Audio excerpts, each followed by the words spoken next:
শুকরিয়া আদায় করছি যে আল্লাহ তাআলার অশেষ রহমতে আমাদের দেশের গণতন্ত্রের আপসীর নেত্রী, জনগণের সবচাইতে আদরের নেত্রী, যিনি স্বাধীনতা, সার্বভৌমত্ব, গণতন্ত্রের প্রশ্নে আপসীন, তিনি তার চিকিৎসার জন্য আগামী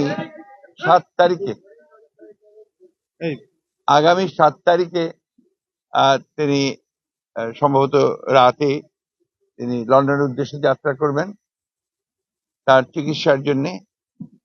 সেই কারণে আমরা জাতীয় স্থায়ী কমিটির সকল সদস্য আমরা আজকে এসেছিলাম তাকে বিদায় শুভেচ্ছা জানাতে, এবং সেই সঙ্গে আমরা তার সঙ্গে আলাপ করেছি এবং কথা বলেছি, এবং পরম করুণাময় আল্লাহ তাআলার কাছে এই দোয়া চেয়েছি আমরা যে আল্লাহ তাআলা তাকে যেন সম্পূর্ণ সুস্থ করে আবার আমাদের মাঝে, দেশের মানুষের মাঝে ফিরিয়ে নিয়ে আসেন, এবং আমাদের গণতন্ত্রের জন্য যে আমাদের সংগ্রাম চলছে সেই সংগ্রামে তিনি নেতৃত্ব দেন এবং সেই সংগ্রামকে সফল করেন।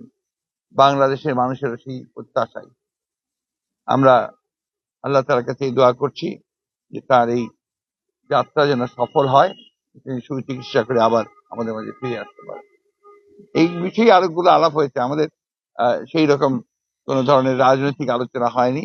আমরা সবাই তিনি যেন সুস্থভাবে যেতে পারেন এবং ফিরে আসতে পারেন সেই কামনা করি। ধন্যবাদ আপনাদের।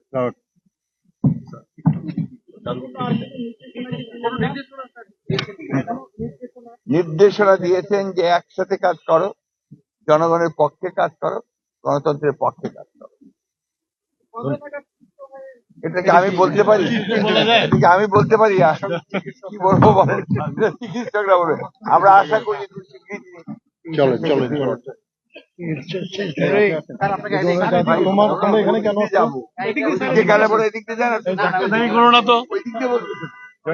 এদিক দিয়ে